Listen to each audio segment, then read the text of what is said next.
Welcome everybody. I'm so happy to welcome today Lisa Schwartz.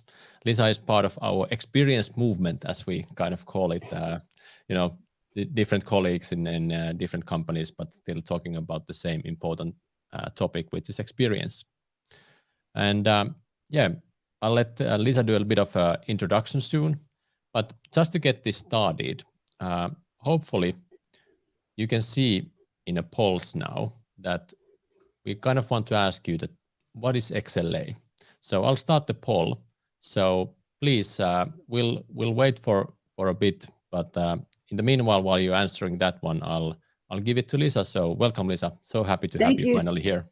Thank you so much. I'm so happy to be doing this. And thank you guys for answering this poll for me. I wrote it so it's a little bit facetious and fun, but I realized that, we've been, as Basti said, we've been beating the drum now I've been beating the drum for about 2 years, and I've seen such a change in people's understanding of what experience level agreements are. Look at that, 100% are XLA champions. So the nature of this presentation is pretty fundamental, but at the very last second, I realized, I might have some people in the audience that really have been thinking and working toward this for a while. So I threw in a couple of extra slides, and there are 2 sections in the deck today that I am intentionally going to go pretty quickly through, but I wanted to go ahead and include them because you guys are going to get the download of this, and I wanted for them to be there for, for your own use later. Cool. And let's give it a few more seconds for people to answer. I see now there's a lot of answers already coming in, but also kind of like a housekeeping thing. So during the presentation, while Lisa is going through the interesting slides, if you have a question, just please type them while the question comes to your mind. If it's very relevant, I'll pick it up. I'll ask it to Lisa. Otherwise, in the end, we'll then have a time for Q&A. My favorite part is the Q&A. All right, but hey, I'll now end this poll, and let's look at some of the results. So we can see that 50% have heard of them and ready to learn more. Only 7% haven't really ever heard of the term. Then we have 21% saying that actively working on improving employee experience, and 20% saying that, hey, I'm an XLA champion. I love it. So a little bit all over the board, which is good because my presentation is a little bit trying to fit each one of those personas. Cool. But then go ahead, Lisa. I'll let you do your thing. Okay, great. Well, thank you guys all very much for joining us today. I am Lisa Schwartz. I am co-founder of ITSM Academy, XLACollab, and the DevOps Institute. And that's enough about Lisa at work. I find that whenever I'm and thank you for giving an hour to this, I really hope that I make it a great, meaningful experience for you all. But I find that when I'm attending a presentation, I guess I'm kind of, nosy. I like to learn a little bit about my presenters. So this is my awesome husband and I on our most wonderful of all the trips that we've been able to do. So I just include that because I love that picture. These are my 3 pups. Very sad news though. She crossed the Rainbow Bridge this morning, and she did a few months ago, but I'm not ready to take them off my slide deck yet. So anyway, those are the pups. Be a new picture soon, I'm sure. This is where I am. If I am not working, I am in my ocean. I live in beautiful Boca Raton, Florida, very close to Miami. You might have heard, Posse. Mm-hmm. Yeah, I heard about that. And when my husband and I were on our amazing adventure in Alaska, we went to an animal refuge, like a whole day place. And at the very end, it was such a great experience. And at the very end of the experience, there were probably 15 of us in the group, and the guide said to us, okay, who'd like to feed the moose a carrot? And almost everyone raised their hand. Who'd like to do it by their mouth? Me and one other lady kept our hand raised. And the reason that I include this in this presentation is because when I was first starting to think and learn about employee experience and ways to make it tangible, I thought, but frankly, what if I'm dealing with someone whose dog passed away this morning, as in my case, actual story today? Or there is the kind of person, my husband said to me, why would you do that? And I said to him, why would you not?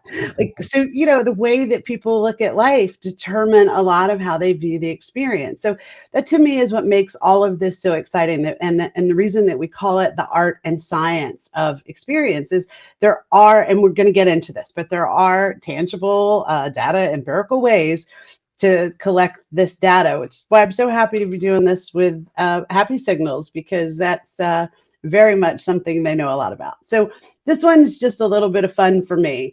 I got to tell you, I've been using this cheesy slide for 20 years. 20 years ago, I used it in the context of ITIL. 10 years ago, I used it in the context of DevOps. Honestly, I never thought I was going to have a third thing in my life to get to do it. But here's my cheese. Please take out a pen and a piece of paper. Please write down my name and today's date and experience level agreements, because I promise you we're going to be hearing about this for the rest of our careers.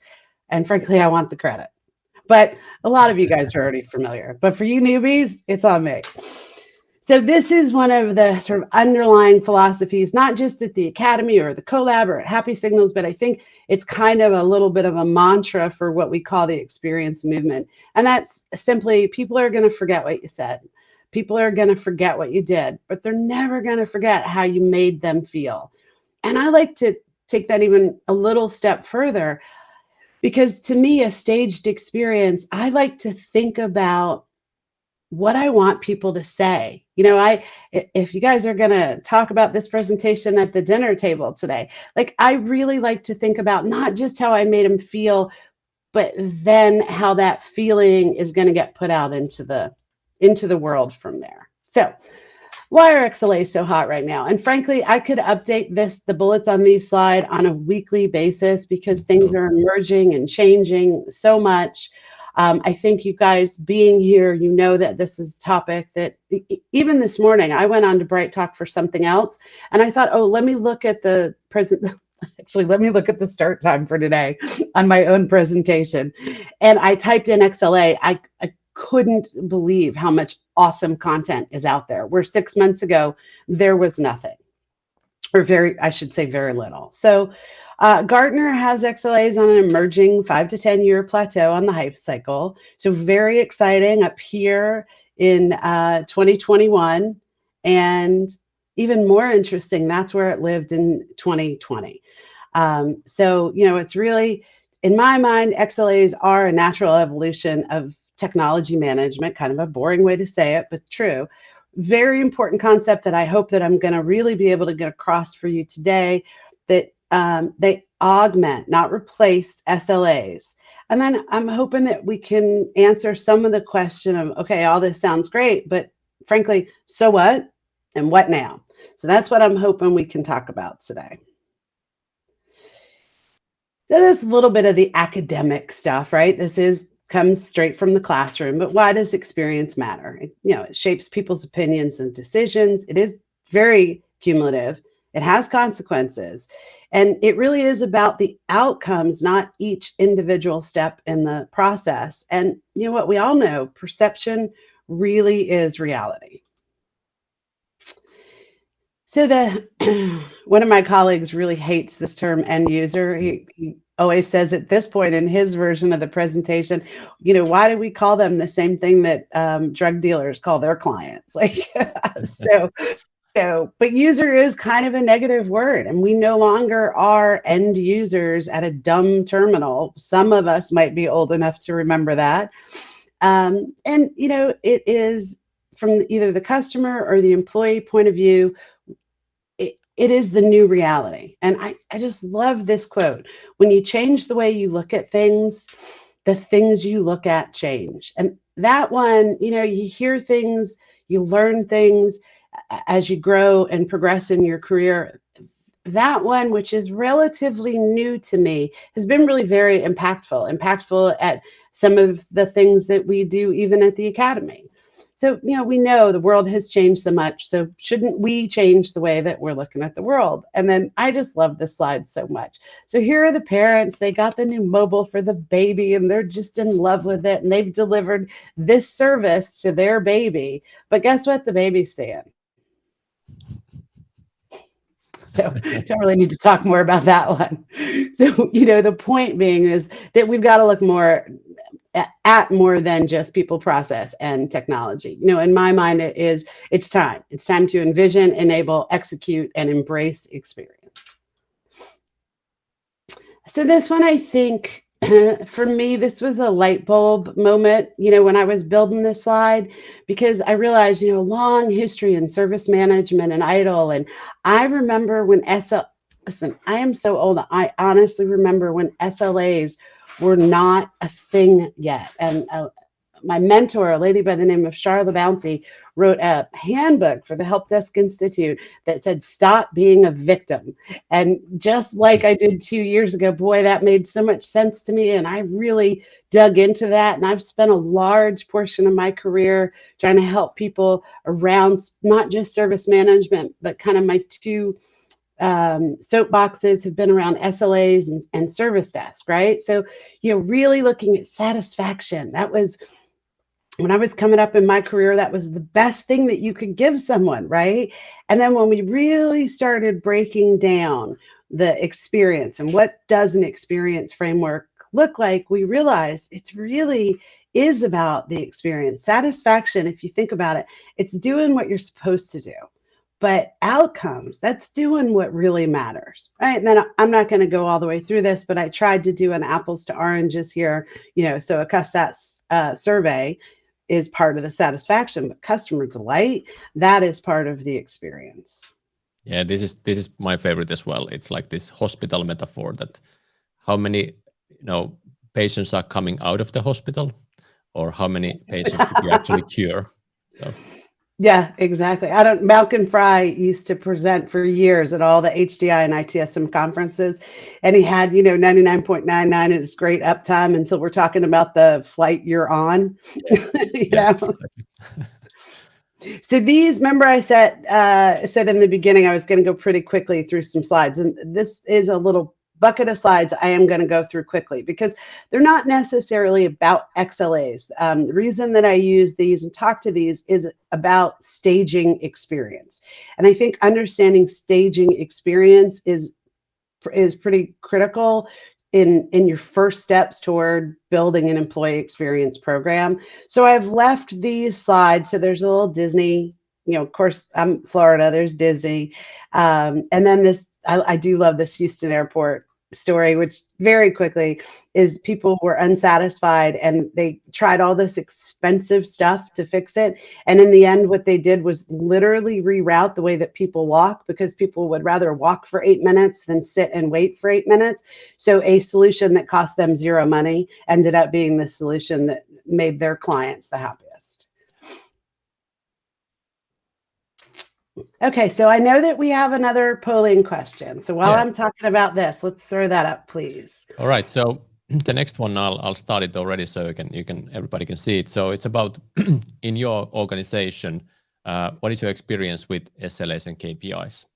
So we'll give that a moment. And while we wait that, I mean the airport thing. It's I had the experience. I was going to Spain to meet my dad, and I was waiting for the luggage, and it just took ages. And I tweeted for the airport, said that of course you did. The lowest experience ever. They tweeted back saying that there's a vendor doing it. It's not us. Now that's like amazing. How can you do that? It was still like only like, let's say 4 years ago, something like that. So. Crazy. So I'm wondering, I wish we had a show of hands in this tool, because I'd love to know how many people, I'm guessing almost everyone is familiar with this concept of a watermelon dashboard, right? And it's just quite simply where everything on your big board is green. But if you well, my analogy used to be if you walk outside your office. Now, I guess if you get in a Zoom, if you walk outside your office to the core of your being, you can tell that people aren't actually happy. So check, check, check. We're doing everything the SLAs say that we're supposed to do. We're doing the KPIs. We're doing the okay. But are people really happy? So can we see the next polling results? Yeah. So there's still all the time answers coming in. But and I pulled it up so I can see it. Yeah, so you can see what the current situation is. So maybe maybe we'll still end it. So we'll continue. We still have a third poll coming on later, and then we can go through questions. So let's click end it. So if we start from the top, we are happy with them as there is 0%. So interesting. That number's been going down for the last 2 years steadily. Yeah. Yep. And I think let's start maybe from the biggest one. So it's more about internal service management than employee or customer. Then the next one would be, that was 42%. 28% is they feel more like a contract rather than a mutual commitment. And then 21, they are more about what to do, how well to do it, rather than do we like what has been done. Yeah. And then you is maybe chatting in. So if there's other experiences, please, I think on the question part you can kind of type it, even though it's not a question, but yeah. And those trend to what we have been seeing, except for, for 0% to say we're happy with them as is. Usually we've got a few holdouts. So this is my thought on the watermelon dashboard is, and speaking of tweeting, this is why I tweet this so often, but my advice is to fight the watermelon. Yeah. And if the timing would have worked on that, grow a kiwi. I don't know if any of you happen to follow me on social media. I use that hashtag quite frequently. And I'm sure nobody knows what the heck I'm talking about. Or, if you don't know me, you don't know what I'm talking about. But yeah, I don't care. So let's get into it a little bit. So yeah, this is kind of the delta that I've seen all the way through the course of my career. We've got technology here and we've got the outcomes over there. And there's this big gap between IT and the business. And, to me, almost in a lot of ways, a bigger gap between IT and HR, to fragment out the business. So I see the XLAs as a way to bridge this gap. And I'll tell you, we probably built this slide 2 years ago, and that bridge is being built. I'm seeing a lot of exciting things happen between, traditional IT and traditional HR, because a lot of what we talk about is employee experience. Well, if you go to your organization and says who owns employee experience, it's probably HR. But what makes up employee experience is the digital workplace as a huge component of that. So, I think that part's been really interesting to see groups of HR and IT teams really starting to work together toward a common goal. I really like it. So, it's the XLA, one of the technical definitions. It connects the technical performance with customer perception across all IT and transactions. So I've said this already, but I feel like I can't say this enough. So Lisa Schwartz is saying, in with XLAs, out with SLAs. Absolutely not at all. An XLA would never replace an SLA. They are both required. And what I always recommend to people is a great way to start thinking about experience is pull out your SLA stack and look at those. How many SLAs, how many KPIs really have anything to do with human beings, not just employees, but with customers? That's a good way to start to find some of the gaps and some of the places that maybe you could start employing some of these techniques. So, I think it is, we've got to evolve and play to both sets of strengths. So again, this one's pretty academic, really ripped right from the classroom. I love this slide. Well, first of all, the little faces make me happy. But if we talk about a cumulative experience, right? So I've got a customer experience with the mobile provider. I've got my brand new iPhone. I am so excited. It costs so much money. Am I going to buy it? Yes, I'm going to buy it. So that's one moment over time, right? And then we get the first bill and my husband comes in my room and he's like, well, what is all of, so now something has happened with my iPhone and it is broken. And, what do? I reach out and, I still say dial the phone. So I guess I'm still allowed to say call the service desk, although I don't know that it would be a telephone call, right? So there is a transaction with the service center or the service desk right here. And then there are other things that happen even after that. you tweeting out from the airport is a pretty good time where you're right in here. You were probably here and now you're going here, right?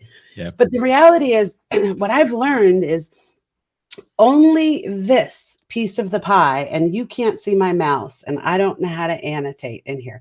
Only the support center transaction, that tiny little slice of that whole cumulative action, is as an organization where we even ever get input from our employees right there. And usually most organizations do it through a survey that goes out immediately post transaction. There aren't even surveys that come here. There's not focus grouping that's happening over here. That's why I was delighted early in this part of my professional journey, I met the Happy Signals team and I was like, finally, somebody gets it. All right, so this is, I think most people probably know an SLA and an XLA. And I actually, because I had a feeling we were going to have some more advanced folks with us today, I've sort of pulled that out a little bit more. So, to me, an XLA, it really is a commitment to creating a defined experience. What we use are experience indicators, and we're going to take a look at that in just a minute. And we use those to design, deliver, and improve what we like to think of as very human-centric service and products. So here's what I know now. And I don't even know that I knew all of this a year and a half ago or a year ago. The outcomes should matter to the business. I mean, it sounds like no stuff, Sherlock, but yeah, I think a lot of organizations that we've been working with that are moving down this journey, they're forgetting that really critical piece. So it should deliver a positive business impact. And, it should be supported by both operational and sentiment data in a very empirical fashion. And I sort of set that up when I first started the presentation, is that when we get to the Xla Stack, you guys are going to see this, there's data. We can get to data and we know how to use data. And when we use data in a very formulaic way, then it takes out some of the things like the Holly crossing the Rainbow Bridge this morning, or I am the kind of person that has fed, a moose a carrot via my mouth, right? So, but I think what in the end, it should result in, and I'd love to be able to put this, it does result in, but there's a lot of factions that go between what I'm saying today and what your program's going to look like 2 years ago. But it should result in happy employees, happy suppliers, and happy customers. Yeah. So the XLAs, this I'm going to go pretty quickly over. If we have questions about this in the Q&A, we're going to come back to it. But, first we build from the XLA stack, but then it can change form and ambition as your program matures. So these are really more for your kind of slide deck reference later, but I've gone ahead and added these, the XLA and the XI, a little bit out of order, going to make more sense when I get back to the stack. So, and what I'm touching on today is obviously just a very small piece of what we call the experience framework. We're not even really in here, but kind of what I'm talking about today is next is at the enable stage. So, all right. I think we had the one more poll at this stage. So maybe looking a little bit. Perfect. Do people have active customer experience or employee experience initiatives? So let's launch that and see what the result is. We'll keep it open for a minute and then we continue with the story. Perfect. And I must be talking really quickly because I'm doing really good on time, and that's not always something I can say. So I think it's so interesting for me to also hear. Like we said, we are both in this movement, but it's not like we have created the slides together. It's just we somehow ended up so much to the same conclusions, and there are so many things, like you said, how things still develop. How like a year ago it was maybe a little bit different, but there are so many similar things, and I think that the direction that we are heading is a really right one. Yeah.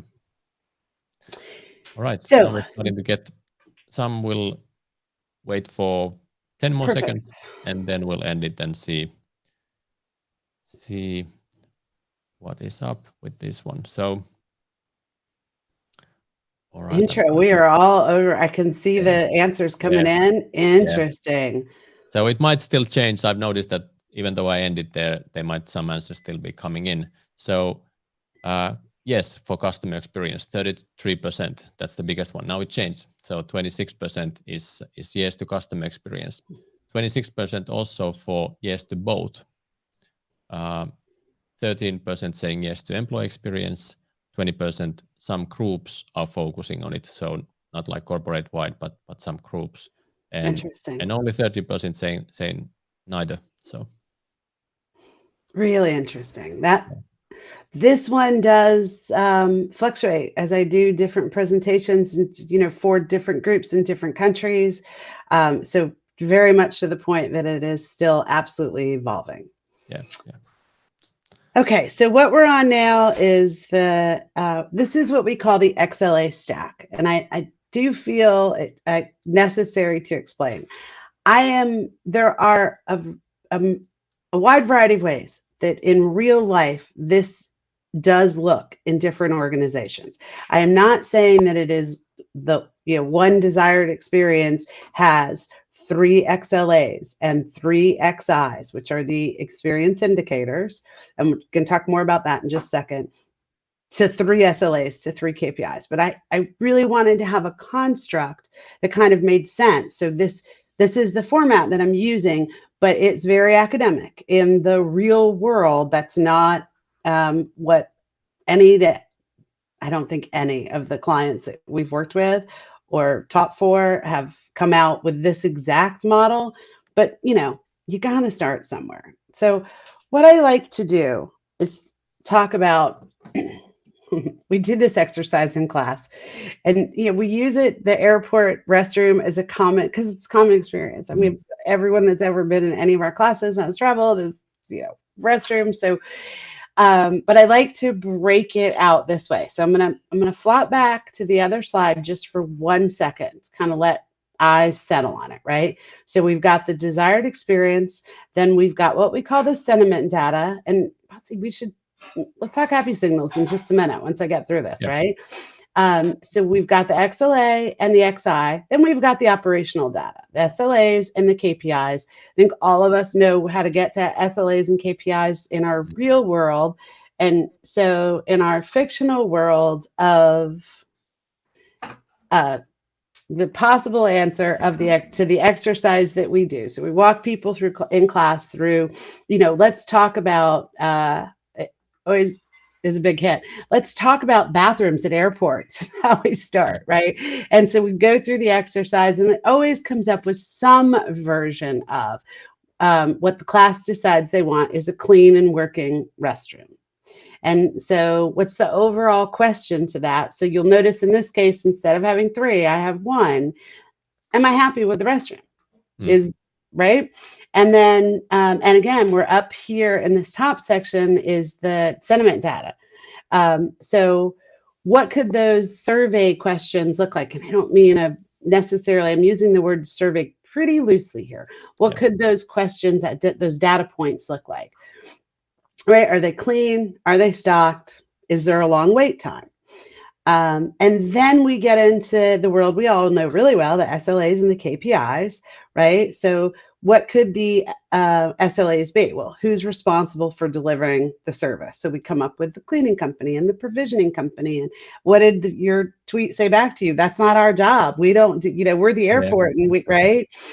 And then from a KPI perspective, then we just sort of brainstorm, how could we get to that data? Right. And so, well, it's cleaned X times day. You see in the restroom, you see the people filling out the form that, John was in here 45 minutes ago, probably some automatic levels of supplies should not go under, and, just other different examples. So I use this to sort of transition from this concept of this is an XLA stack to what I'm about to show you, which is kind of in the real world, a real life service management example. Yeah. Maybe a comment on this, so because it's the same example I use, and And I like how you have here the question, which is really important, that what are you actually asking about?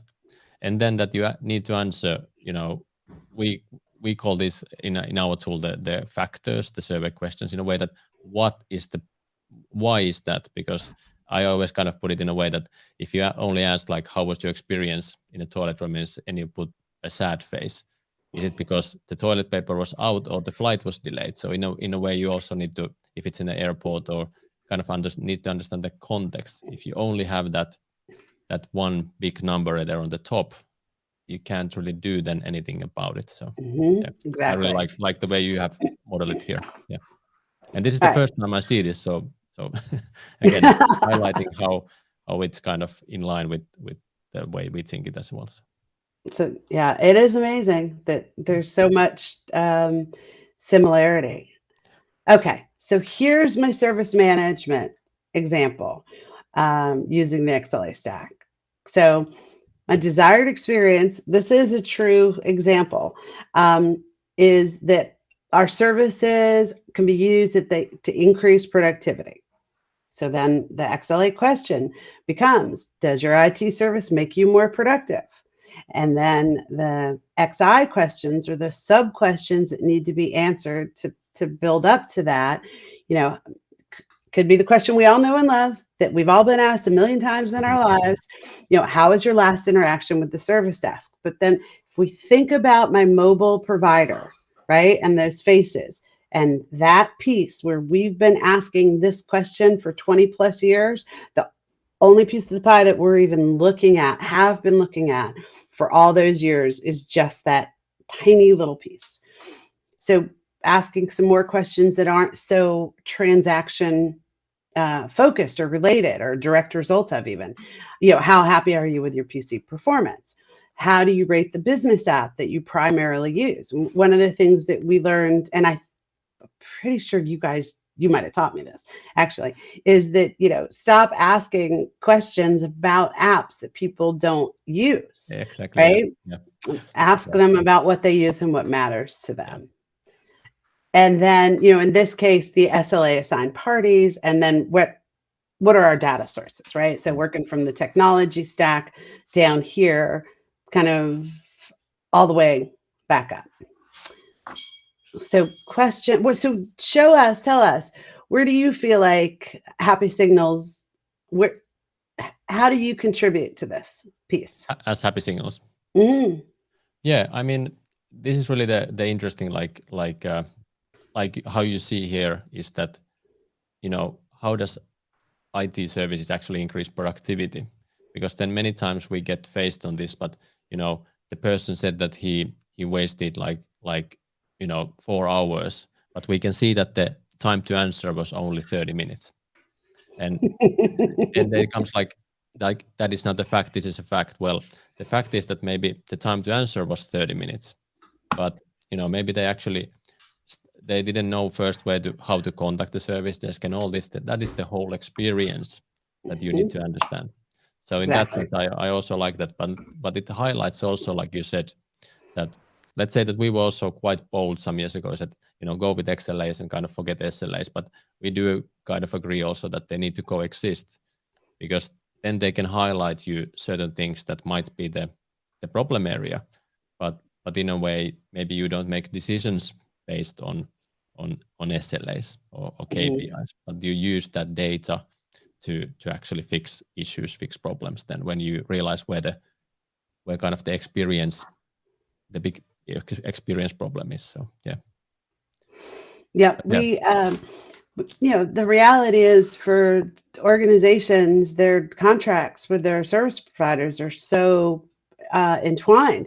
And frankly, when Alan and I first started the collab, he kept saying, it's the service providers that need it. I agreed. It's the service providers who will do it. I thought he was a little bit insane, right? Because the first conversations that I had with service providers, and really I'm talking about the big guys, right? It was very focused around, you're going to make me do something, live up to something, and I don't even get to like make more money on it or track numbers to it, or, you know. But so I think that's part of what's been really interesting is we have seen Unisys and Atos and a whole handful of the really big guys make real movements toward experience, because what they realized in the end is at the transactional level and the SLA level, you know, listen, you can drive school bus through the loopholes of somebody who's been working within that structure for a long time on both sides, you know, whether it's ABC widget company or, you know, big time outsourcing company. The people who work that contract, everyone knows how to drive the bus through those loopholes, right? And so if we're talking about, in the end, you know, not just a watermelon dashboard where everything's green, but how do people actually feel? And I think part of the reason so many organizations have really jumped, I mean, there has been a jump toward experience and experience level agreements, and it's because of the capital G, capital R, Great Resignation. You know, one way to keep your employees is to keep them happy. One way to keep them happy is to keep them productive.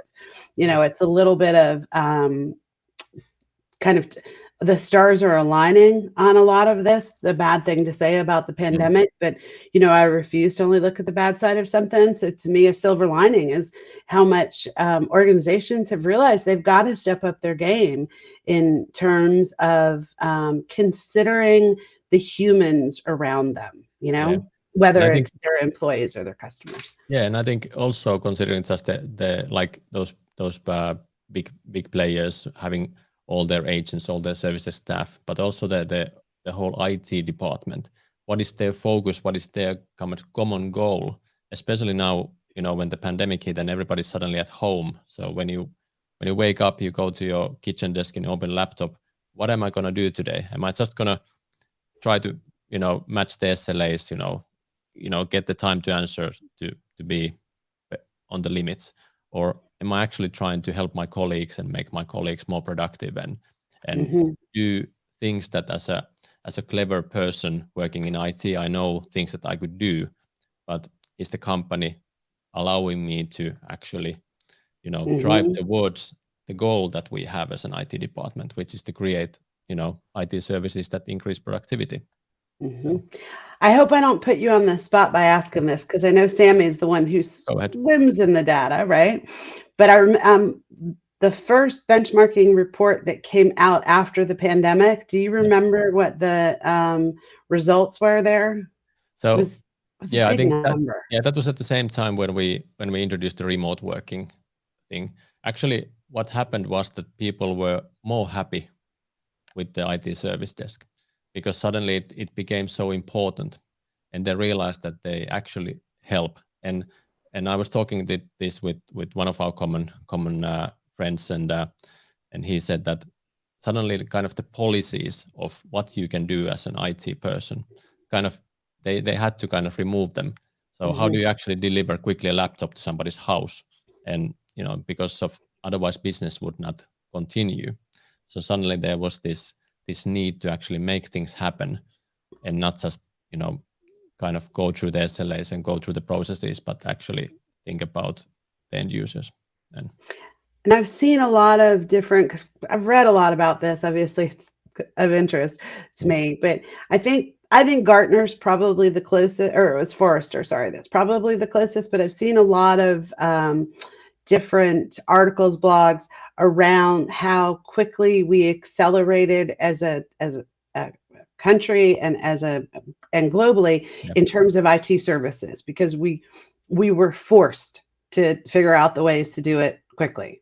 Exactly, yeah. And so Forrester says they believe it's a 7-year acceleration. So we, you know, by March of, I guess we are in March of this year, by March of 2022 is where they anticipated we would be, and I think 20, yeah, it was a big increase. So I think, yeah, and now I think a lot of organizations are sort of getting a moment to breathe and think, and I hope that they breathe and think in the ways that are going to make their employees happy and productive.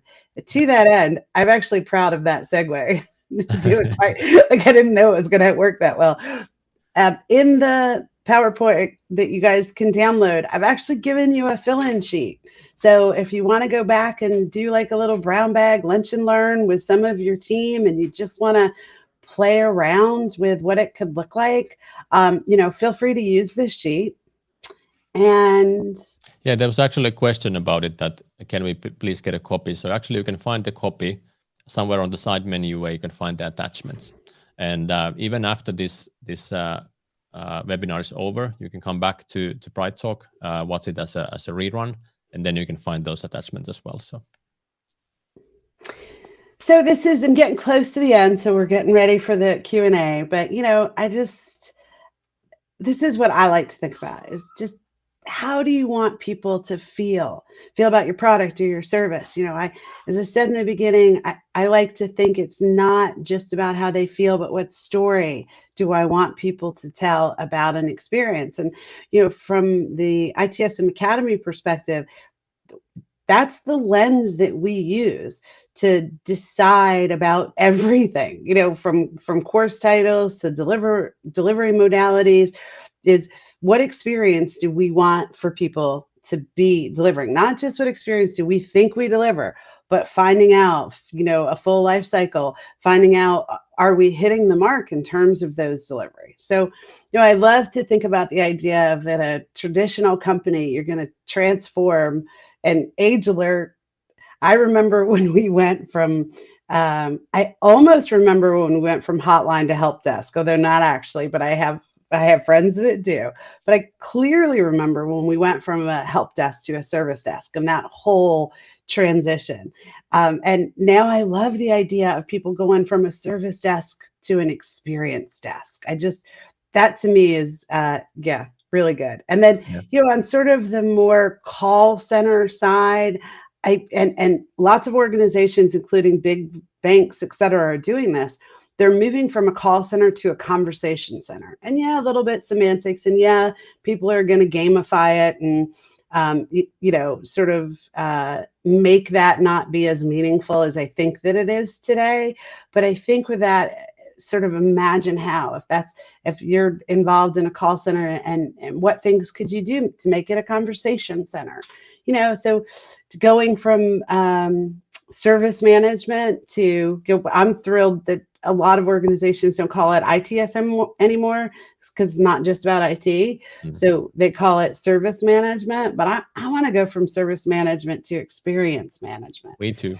Yeah, I really do. And then I didn't talk about this today, but there's answer for those of you, any of you who are very involved in governance in your organizations. Yes, we have a ton of stuff around governance. There is a way that this plays a role. Governance can help, and experience can help governance. And, I'm excited for people, because I really think this, that the folks that are jumping on and understanding this is a real thing, right?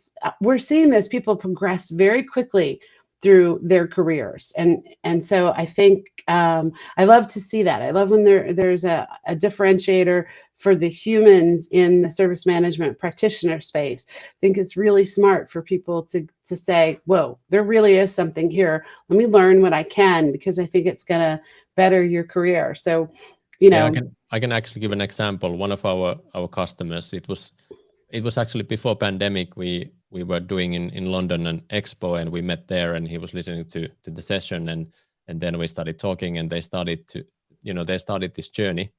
And by the end of that year, the CIO made a handwritten letter for him, thanking that you took in the experience management, because there was this thing that there was this kind of bad reputation of IT that was on the C-level.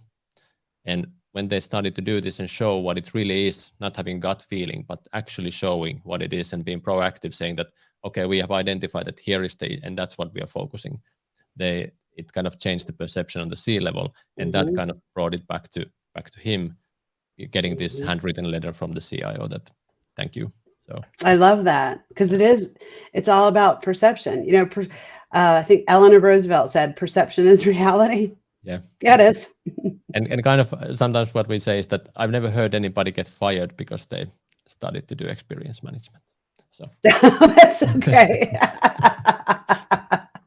All right, that's a way to say it. So, my advice to everyone is grow a Kiwi and join the experience. And to that end, I want to give you guys a couple. I always like to end presentations with my favorite find. And this is my favorite find I read this morning. It was published today. And I'm like, oh, that's perfect for my deck today. So it is not in the deck that's currently loaded up, but after this presentation is done, Patsy's going to load up this very finalized deck. And Mr. Kevin Turner, I don't know if you have joined us today or not, or Mr. Alan Nance, but so Kevin's got this analogy about going from a noose to a lasso, and Alan took that and ran with it and wrote a really good post this morning, and I sent you that link in our chat. Can you chat that out to everyone? Yeah, I'll make sure that it goes. This page is actually on the deck that you can now download already, but the link I wasn't able to add it as an attachment because of the IT tool decided that 15 minutes before it starts, we can't make changes anymore. So stability. So really just something to think about. I like to kind of end it where I open it, which is if you start thinking about it this way, it begins a path toward ways to improve, because it's not what you said, it's not what you did, it's the way that you made people feel. And this is what I'm doing. I don't know if I even told you this. We have a 4-hour Essence of Experience class, and what I'm offering today is 5 complimentary seats. And if you would like one of the complimentary seats, you can go to itsmacademy.com/EOE. There's other ways to find it, but I think that's the easiest. And then the promo code up there at the top of the screen is just Happy XLA. Yeah, I put it now as an announcement so everybody can see the link as announcement, because I think this should be the one that you can now see. So just to make it easier for you to copy paste it on the browser. And then I always, put a call out. Please feel free to connect with me on Twitter and LinkedIn. Although these days I use LinkedIn a lot more than Twitter, to be honest. But please connect with me. If you want to if you're interested in learning more and you want to get some time with a SME, I'll see if I can help you with that. I promise you those are not because we want to sell you something. They really are. It helps us, as we've talked about multiple times. This has evolved in the 2 years that, well, Patsy's longer than 2, but in the years that we've been involved, we are still figuring out the best ways to make this happen. And new tools are coming, and new concepts are happening. So, I'm happy to connect people with other people, and so feel free to reach out on LinkedIn if you are interested in exploring that opportunity. Perfect. Is there any events coming near soon that maybe where people can actually see you? I think there's the Pink 22 coming in June, but I don't know. Yes. So I am not. I did actually, because the Delta got weird again, so I didn't submit to present at any physical conferences this year. I will be out in Vegas for SM World in May. Yeah. And the XLACollab, we've got a booth, and I haven't made the decision personally if I'm going to be in Vegas yet, but I think so. I'm feeling a lot more confident about traveling at this point. Somebody said that they don't see the link you mentioned, but I'll make sure that we'll send it out afterwards as well, so that you can find it. Oh, and somebody did the 4-hour course in 2019 and thought it was great, and it's even better now. So thank you for joining us then. All right, but then I think let's go to a little bit of Q&A. So there's one here saying that and the promo code was Happy XLA. So somebody was asking on that. Yeah, maybe you can leave that slide there where it's. Oh, I'm sorry. I was just going back to the other slide, but let me do this one first. This one. Yeah. Okay. Let's keep that a bit. But then maybe I'll read the question, and then if you think there's a there's a good slide that answers that one. So I think one of the challenges XLAs will be the measurements, how to measure feelings, and the different perspectives of measurements between customers and service providers. What do you think? So, right, that when I was first introduced to XLAs, and that's actually the reason I used the moose with carrot story, because, and you know, today's fun edition of the Rainbow Bridge, because people have had different experiences during the course of the day, during the course of their lifetime. That's why, and I'm going to go back now to the XLA stack. Yeah, go ahead. If that's okay, because there are, even inside of, maybe this one is the best, right? So again, we call this part of the stack the operational data, right? And we kind of, hopefully you guys are using SLA and KPI related data already.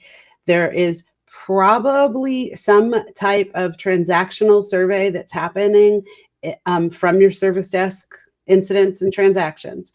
If there's not, hopefully at the very least, there is, you have some tool available to you that allows for quarterly or some kind of interaction and feedback from, sorry, there's things from people, right? From people, right? And so that's why I also think that pulling out the SLAs and looking at what of those are even people adjacent in a lot of ways, because that can be a way to start. Because I'll be really honest, the sentiment data, you know, I come very old school service management, obviously a very long time. So that expression, a fool with a tool is still a fool, is like one of the first things that I learned. I'm embarrassed to say how many years ago. And so I've always sort of preached on that you build your processes first, build your thing, your vision. You know, I'm a vision board person. That's probably not surprising. You know, build your vision first, then flow out your processes. Get out a piece of pen and a paper. Figure out what you want to do before you start doing it. Because in the course of my career, I've seen so many people, as a great example, bring in a new service desk tool, but then have the tool provider or the tool partner reorganize it so that it looked like Remedy that they used to have, you know. So getting the most out of your tools becomes, I think, really critically important. And the other thing that we've learned is that at some level, the tools make it a lot easier. You know, and that's always been true about service management. But I think the sentiment data, maybe partially because it's so new to all of us, but frankly, the tools do make it easier to get to the sentiment data. But if you understand what question, you know, what's your desired experience, and then what is the arching question, and what are those sub questions? If you start to think of it that way, you can get to some really empirical information. Yeah, I totally agree. Even as a tool vendor, I would say that it just helps you when you scale things. But to start from the very basics, just need to understand how the people feel about it. And there's this kind of the measurement between customers and service providers. There's no difference. It's that consumer, if we don't use the word end user, the person who was consuming that service, how was their experience? And then you know from the operational data, is it provided by a vendor or your internal service desk or multiple parties? And then they are all, it's like this airport example, they are all responsible of that experience of that consumer. Well, you know, interesting, because apparently we just cannot talk about airport bathrooms enough today. But Alan was doing a contract down at the airport in the Netherlands, and so they have 3 terminals, and the 3 cleaning companies each had a different outsourced vendor. I'm sorry, each terminal had a different outsourced vendor for the cleaning company. Yep. And what they did was they set their their metrics, their levels. I don't know if they actually called them KPIs, right? But they set those levels. And if you exceeded the level to a certain percent, you got a 1-month extension on your contract. Like, no questions asked. It's all going good. We know we're paying the right amount of money. Just go, right? But then what they did was they tied it in so that all 3 were dependent on each other. And if somebody wasn't reaching theirs, and it was just really clever that the way they did it, because instead of pitting the 3 companies against each other, they started to divide and conquer. And, even from things like, and I can't even imagine what happened when the pandemic hit, right? But even things like, oh my gosh, the flu hit us and we've got 5 people out, where they were going to their competitor to get, so the whole experience became a much stronger experience for the consumers of the, we'll call them consumers of the bathrooms. Yeah. I guess there needs to be another word. I'll be honest, we kicked around with the concept of prosumer, which is not a word that we invented, but because we're all, we also use this example of the Vatican. We use a picture of the Vatican in 2005, and it's, there's one cell phone that you can see in the picture, and then you fast forward to 2012, and every single person is holding up a phone or recording device or whatever. So a large part of the conversation is we are all producers now as well as consumers. You produce thoughts about the bathroom or the airport and the wait time in Spain, right? So we're all producing. So we tried prosumers, but I can't even say it without laughing. So if anybody has a really great word for, because then I do call it HX, human experience. But a couple of my friends and peers have been like, yeah, we always knew you were an alien, Lisa. So maybe that word's not going to work either. Right. Hey, I'll sneak in one last question, which is a little bit about the journey. So now if somebody is got excited that, okay, we've been thinking about it and we really need to get moving, what does the journey look like? I mean, how do you get, if I decide to get started today, what do I need to do, and what will be kind of, how long will that journey be, and is it difficult journey to get like the whole culture changed in the organization? It's a big question, but I hear your thought on it. First of all, it is what I like to call the great ITIL answer. It depends, and it really does. But you've taken the first step in the journey by coming here today, by asking that question. There are, as I said in the beginning, I was delighted today when I searched XLA, I want to say it was March of 2019, and every single thing was about medical, some XLA scale medical, right? Or I mean, Excel. there was, yeah, exactly. There was, you didn't hit anything like Happy Signals. I don't think at that point was maybe page 3 of the Google, right? So when I search it now, there's hundreds of thousands of hits. People are listening to the drumbeat. They're taking the advice. And so there's lots of different great content, I think, out there right now. Some of my favorite is being written by Alan Nance in the blog that we posted you to before. But there's a subset or a sister company to the XLACollab is XLA.tv. And they're really, I'm not involved with that piece of it at all. They're really doing some great content there.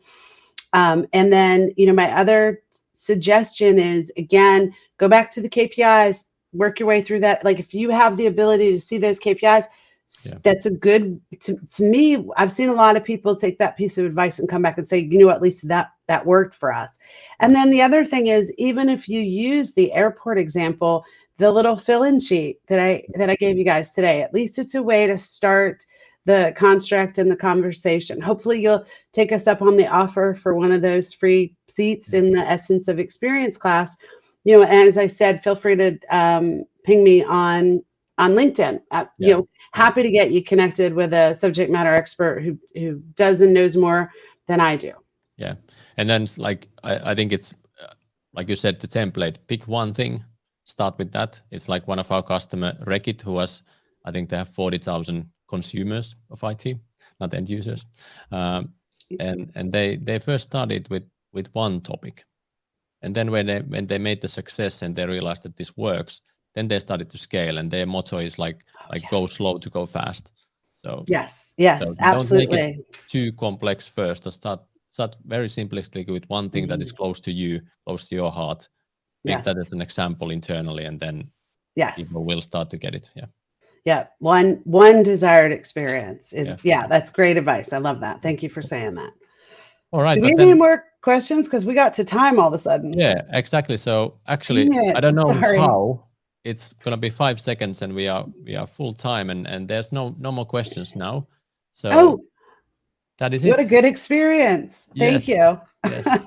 So any last words, Lisa? I mean, you can find like I said, you can find the deck. You will get an email with the link where you find all the material afterwards, and you can come back. You can share that also with your colleagues. The colleagues can come and watch this on demand later if they want as well. So yeah.